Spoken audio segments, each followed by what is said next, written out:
Eh bien bonjour à tous, bienvenue sur ma chaîne Histoire et Passion. Aujourd'hui on va avoir une vidéo qui n'est pas du tout comme les autres et c'est génial, je suis super content parce qu'aujourd'hui on va essayer pour de vrai une vraie voiture, une Skoda Superbe de ligue TDI 4 cylindres 170 chevaux de 2014. Eh bien, c'est parti! Donc c'est parti pour la face avant. Allez, on fait ça vite mais on le fait bien. Alors ici, je sais plus si ce sont des LED ou des halogènes. Je suis désolé, je suis vraiment pas spécialiste des feux. Je vais faire des progrès, rassurez-vous. Mais bon, dites-le moi si ce sont des halogènes ou des LED. Je pense que ce sont des halogènes. Mais bon, c'est pas marqué il me semble. Là on a les petits essuie-glaces de phare, c'est très sympa. Puis en aluminium, enfin en chrome, donc c'est très sympa. Ça reflète mais c'est discret quand même. Après on a les feux d'angle ici qui sont rejoints par cette petite baguette de chrome. On a une calandre à bâton, mais à bâton qui sont au milieu, qui sont en noir. Donc en fait ça augmente l'élégance en fait du véhicule. Ensuite cette calandre, elle représente à mon goût les ailes déployées d'un aigle. Et je rappelle l'aigle de Skoda. Donc on a ici la flèche qui est attrapée en vol par un aigle. Donc là on a le bec de l'aigle. Ici on a les serres de l'aigle. On a sa queue et ses ailes ici. Voilà, c'est pour vous rappeler le logo Skoda.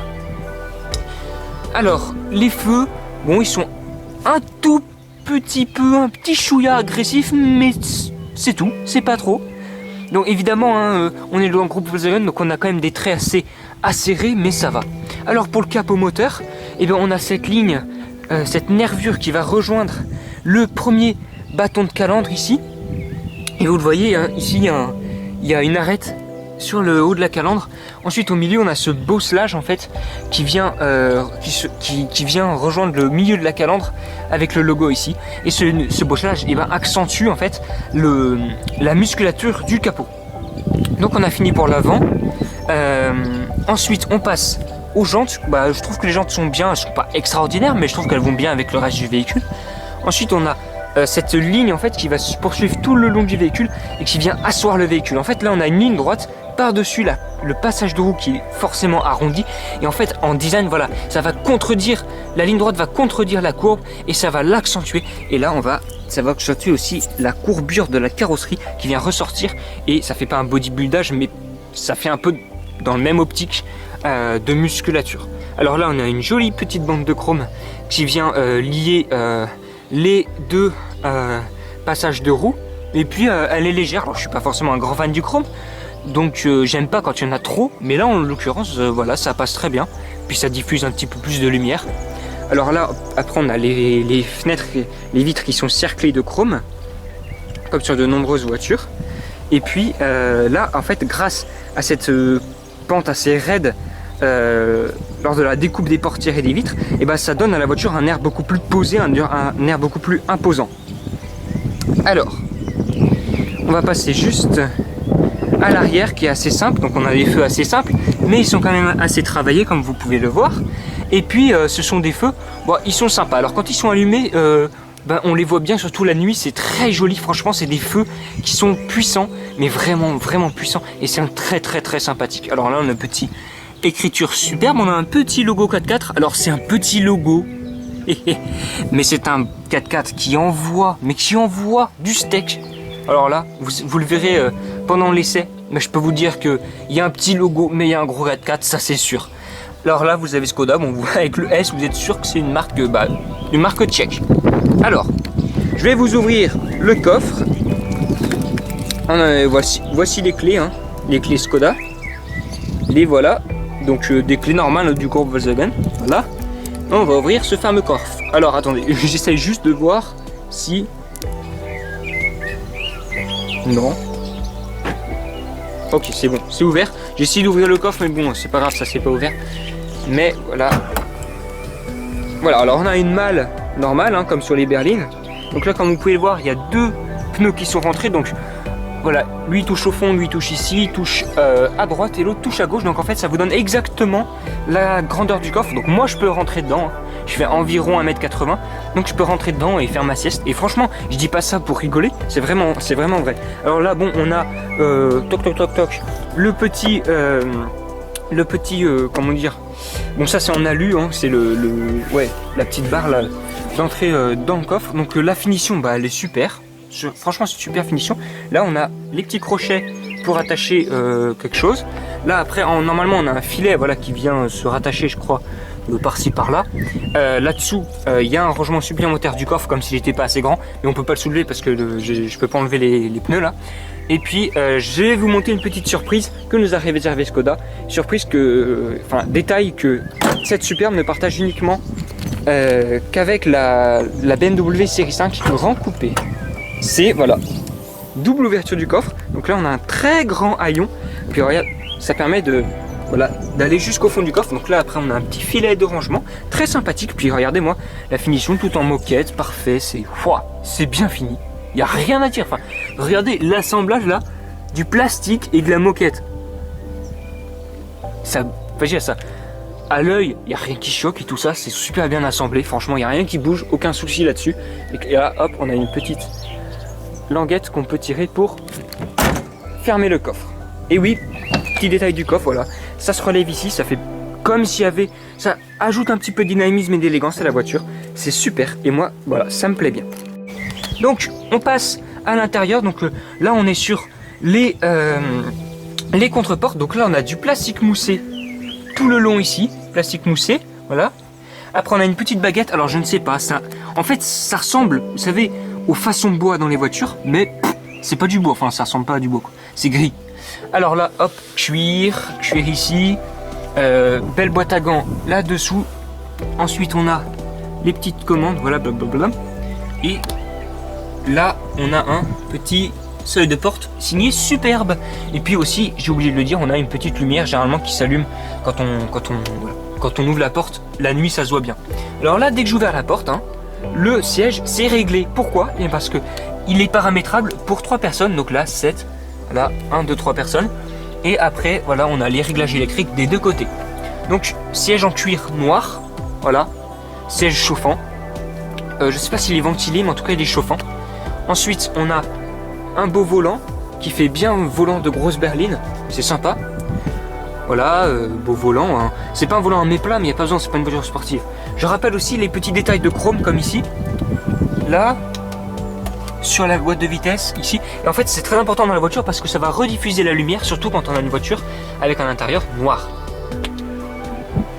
Donc, petit réglage des feux. Ici, mini boîte à gants, c'est toujours sympa d'avoir des petits rangements partout. Donc là, réglage du volant, petit commodo, réglage sur le volant du son, etc. Du Bluetooth aussi. Donc là, on a les compteurs. Moi, ce que j'aime beaucoup, c'est qu'en fait, ils sont pas... ce bord-là ressort plus que celui-là. Ça donne un effet 3D aux compteurs qui sont tournés vers le conducteur et c'est super sympa. Là, vous pouvez voir le petit ordi, le mini écran ici qui affiche qui affiche le nécessaire quand on fait un essai. Ensuite pédale, c'est normal. Ici on a la boîte de vitesse DSG6, donc très bonne boîte de vitesse, donc tout en cuir et en chrome. Donc là on a la climatisation bizone. Donc une climatisation bizone, c'est super sympa. Ça permet de régler chacun son siège chauffant, sa clim, tout ça. Enfin, en fait, on a les options, voilà, qu'on aime avoir dans une grande berline de route et comme l'est la Superbe. Donc là, voilà, il y a des boutons, mais j'aime bien quand il reste des boutons. Mais il n'y en a pas des masses. Hop, petit écran. Donc celui-là, il est assez ancien. Le tactile fonctionne pas forcément très bien, mais bon, je m'attarde pas là-dessus. Alors moi, ce que j'aime avec les warnings, c'est qu'ils s'intègrent parfaitement à la fois dans l'horizontale, dans cette grande bande, donc je ne sais pas en quoi, et aussi à la verticale, il s'intègre juste derrière les réglages de ventilation, et ça c'est super. Autrement, cette grande barre comme ça qui rejoint les deux ventilations, pour moi elle préfigure les grandes aérations des véhicules du groupe Volkswagen qui viendront qui sont post 2014, donc un peu comme les A4, etc. Bref. Pour l'avant de ce véhicule, on a presque fini. L'avant à l'intérieur. Donc là, on a oui, mince, comment ça s'appelle là? Bon voilà, ça c'est en cuir. Bref, le repose-coude. Je ne sais plus comment on dit, c'est vrai, c'est débile. Là, petit rangement avec des prises, etc. Donc c'est sympa. Très bon rangement, bon. joli pommeau de levier de vitesse qui est en cuir. Là on a une petite boîte, ça coulisse super bien, c'est de la qualité. Je pourrais faire ça toute la journée moi si je voulais. C'est tellement génial. Autrement on a la grande boîte à gants qui descend pas trop mais qui est vaste, très sympa. Et puis les contreportes qui sont de la même composition que du côté conducteur, mais cette fois-ci bon il y a juste un réglage pour la vitre et puis des réglages aussi comme ici, voilà, qui permettent de verrouiller et de déverrouiller le véhicule, voilà, avec une petite enceinte, très sympa. Bon ici côté passager, donc on a petit réglage électrique aussi, c'est très sympathique. Boîte à gants, pareil, ici, là, avec bon, une enceinte. Bref, je vous l'ai montré de l'autre côté. Là, on a un petit filet, permet de ranger des choses. Et puis, là, après, c'est tout ça, c'est du plastique moussé tout le long. Et puis, je pense au compteur. La voiture, bon, elle est bridée à 220, elle peut monter un peu plus haut. Mais voilà, c'était, en fait, c'est ce que je voulais vous dire en passant sur les compteurs. Mais autrement, la finition, bah, elle est impeccable, hein. Il n'y a rien à dire. Finition impeccable. Il y a peut-être 2-3 trucs qu'on pourrait reprocher, mais c'est franchement, la finition est géniale sur cette Skoda superbe. Et là, voilà, on se rapproche d'Audi. Je sais qu'il y a des propriétaires d'Audi qui peut-être qui regardent cette vidéo. Je n'ai pas dit que Skoda était Audi, mais c'est moins cher que Volkswagen, mais c'est mieux que Volkswagen. Et en termes de voilà, de prestations, et puis d'accueil aussi, parce que c'est immense. Là, il y a, regardez, ma main. Enfin non, je peux pas vous le montrer, c'est immense. Là je peux tendre mes jambes. Mais je vais vous montrer, derrière on peut encore tendre les jambes, c'est génial. Mais en termes de prestations et puis c'est presque premium, hein, donc c'est... Voilà, on est entre Audi et Volkswagen, enfin c'est ce qu'on sait pas assez dans cette voiture. Donc à l'arrière du véhicule, pareil, le cuir noir, alors moi ce que j'aime énormément c'est ça. Voilà, cette partie qui vient en fait rejoindre la carrosserie et qui est tout en cuir, donc tout en cuir noir, voilà. La banquette, on peut la rabaisser, cuir noir, donc c'est très confortable, hein. À l'assise, impeccable. Donc au milieu,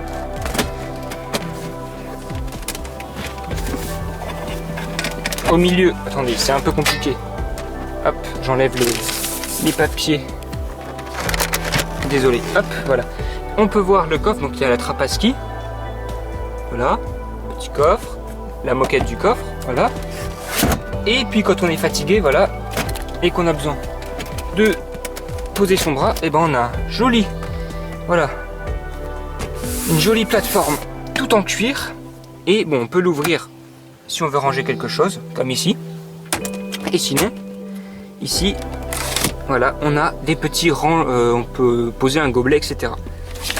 Voilà, c'est très sympa, voilà. Bon, il n'y a pas le truc à champagne, etc. Mais franchement, pour le prix que ça vaut, c'est impeccable, il n'y a rien à dire. Donc siège super sympa. Donc la position centrale est vachement raide à cause de ça. Et puis, ouais, à cause du 4x4, le tunnel de transmission est vraiment très large. Après voilà, ce qui est sympa au milieu, bah, c'est qu'on a un petit rangement ici.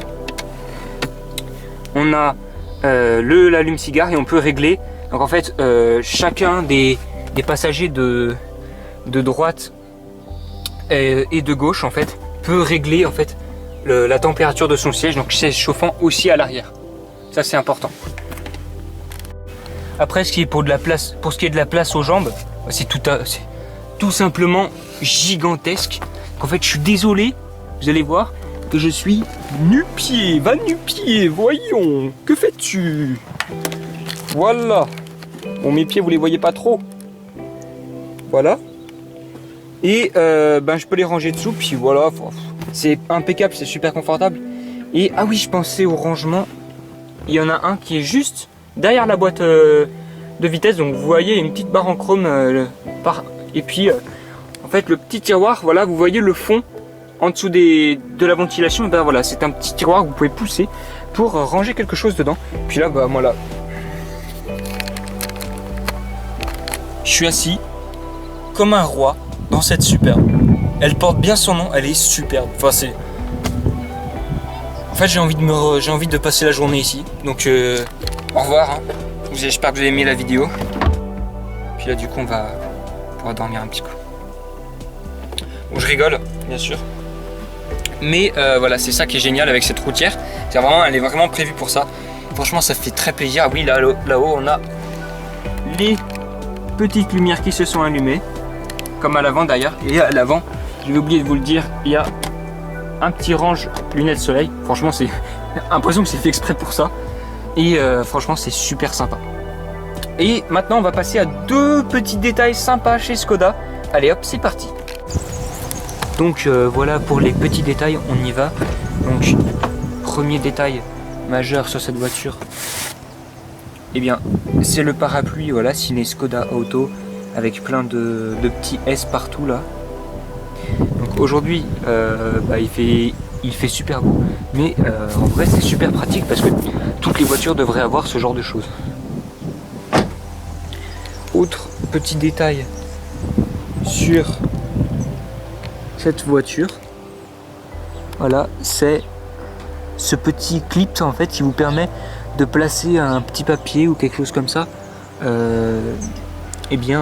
juste derrière le pare-brise. C'est très très pratique. Voilà. Sinon, est-ce qu'on n'avait pas oublié des choses que je voulais vous parler? Donc bien sûr, ici on a le petit tiroir que je vous ai pas montré. Ici on a les petites ouïes là qui s'intègrent parfaitement au montant. Voilà, c'est très joli. Le montant, voilà, avec le ciel de toit perforé qui est vraiment très joli, très doux, très agréable. Et puis sinon, qu'est-ce qu'on a ici? On a les petites aérations qui sont là sur le pilier, c'est très joli. Ça fait bien grande berline et franchement, voilà, on aime ça. On aime, c'est beau. Allez. Donc on passe au capot moteur. Voilà, donc il y a un vérin, c'est super. Moi j'aime quand il y a un vérin. Ça c'est un point capital sur les voitures. Et si je devais faire une notation sur les essais plus tard, et ben ça en ferait partie. Donc un 2 litres TDI, 4 cylindres du groupe Volkswagen. Il y a 170 chevaux dedans. Donc moteur propre. Enfin voilà, il est net, voilà, il n'y a pas de bazar. Et puis bah voilà.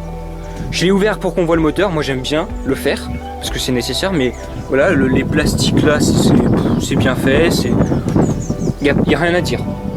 Allez, et un moteur ça se claque. Voilà. Donc je tenais à vous montrer les feux, voilà ce que ça donne. Donc là on les voit pas forcément bien, mais voilà, des LED, alors là comme il fait jour, on les voit pas forcément. Je me mets juste à l'avant. Donc à l'avant, vous avez les LED sur le côté. Et puis après les feux normaux, comme d'habitude. Après dans le noir ça se voit mieux, bien sûr. Mais sinon c'est bien. Alors on se retrouve à l'intérieur pour tester un peu le confort des sièges à l'arrière. Comme vous pouvez le voir déjà, ici la place elle manque pas, alors que devant, pourtant, le siège est réglé pour quelqu'un de ma taille. Donc comme vous pouvez le voir, on manque pas de place ici, c'est pas étonnant. Alors sur petite départementale un peu dégradée, les suspensions sont quand même assez fermes, et le confort est un peu ferme aussi, moins qu'une classe S forcément, on est à un niveau de gamme quand même un peu en dessous. Mais sinon, en soi, la sonorisation est pas trop mal, mieux que dans d'autres voitures quand même. Et puis on a quand même la sensation d'être assis dans une routière, donc une voiture assez longue, on a de la bonne visibilité autour de nous, donc on peut admirer le paysage sans être serré non plus. Donc voilà, un petit tour comme ça. Donc quand on est fatigué, eh bien, on peut poser son bras comme ici. Et puis sinon, là on vient de prendre un dos d'âne. Ça se sent pas trop. Alors bien sûr, Ici, on n'a pas de siège inclinable comme sur une classe S ou de petits dossiers ou appuie-tête bien moelleux. Mais clairement, pour ce prix-là, dans une gamme automobile, je pense que on ne peut pas trop s'en plaindre parce que forcément, toute une technologie de confort, ça demande beaucoup d'électronique, beaucoup plus d'investissement. Ça pourrait être mieux, bien sûr, mais de mon avis, je pense qu'on est quand même pas mal. Bon, le confort, j'en ai parlé là pour un petit moment sur route, ça va, ça déplaît pas. Bon, moi, je suis pas forcément quelqu'un qui peut avoir besoin vraiment de confort. J'aime bien quand la voiture a des sièges assez sportifs, mais bon, pour ceux qui cherchent du confort, la voiture en offre quand même suffisamment pour ce que c'est. Bon, la place, on n'en manque pas, on n'en souffre pas. Bon, bien sûr, là on n'est pas en train de faire l'autoroute, mais sur l'autoroute c'est sympa, et là on sent pas trop le flux d'air impacté ni sur les vitres. Là on n'entend pas de bruit là, autour de moi. Autrement, ce qui est intéressant, c'est qu'on a aussi ici autour du cuir noir, hein, comme on aura pu le voir dans la présentation intérieure, et on a un ciel de toit clair, et en fait quand on roule,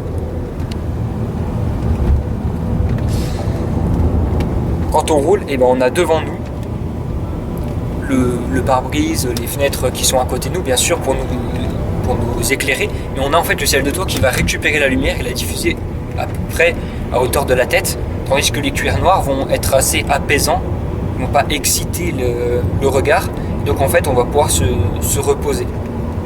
Allez, on se retrouve pour la suite de la vidéo. On se retrouve dans la...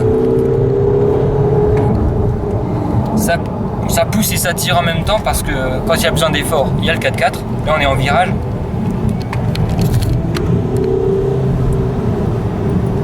On entend le TDI qui ronfle, hein. Bon, il y a un cycliste. Faire doucement. mais là on les sent, les 170. On est quand même collé au siège par la puissance, parce que le 4 roues motrices aide pas mal. Alors à l'avant, j'ai autant de place qu'à l'arrière, hein, si c'est la question, mais bon, là on est plus sur une partie plus dynamique, comme je suis à l'avant de la voiture. Donc bien entendu, je ne conduis pas comme je n'ai pas le permis et que je peux pas conduire d'autres véhicules que ceux qui sont mis à ma disposition en conduite accompagnée, mais je peux quand même vous dire un peu les sensations qu'on a au volant. Donc voilà, la voiture, grâce aux 4 roues motrices, est plus sécurisante, donc dans les virages on a pu le voir là juste avant que ça tenait plutôt bien, pas de problème de ce côté là, donc le 4x4 fonctionne bien. Et sinon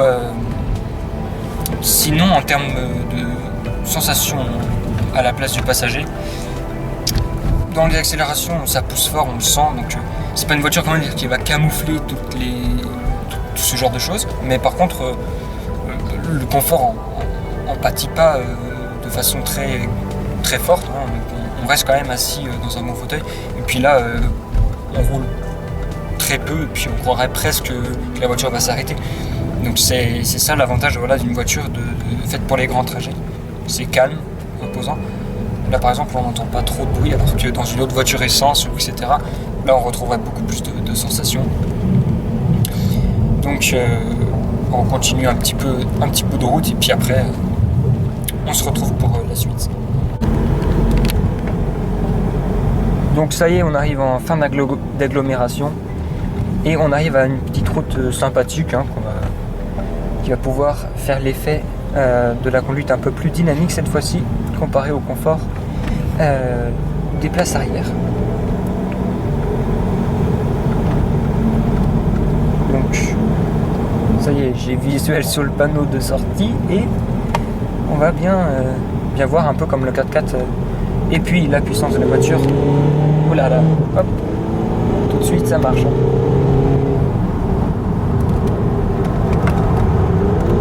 Là ça tient vraiment très fort parce qu'avec une traction, une propulsion, on serait dans le décor. Et le TDI il ronfle à mort, c'est marrant, même la boîte automatique. laisse monter un peu les rapports. Là ça passe vraiment vite. Ça passe. Oui, ça passe vraiment vite là.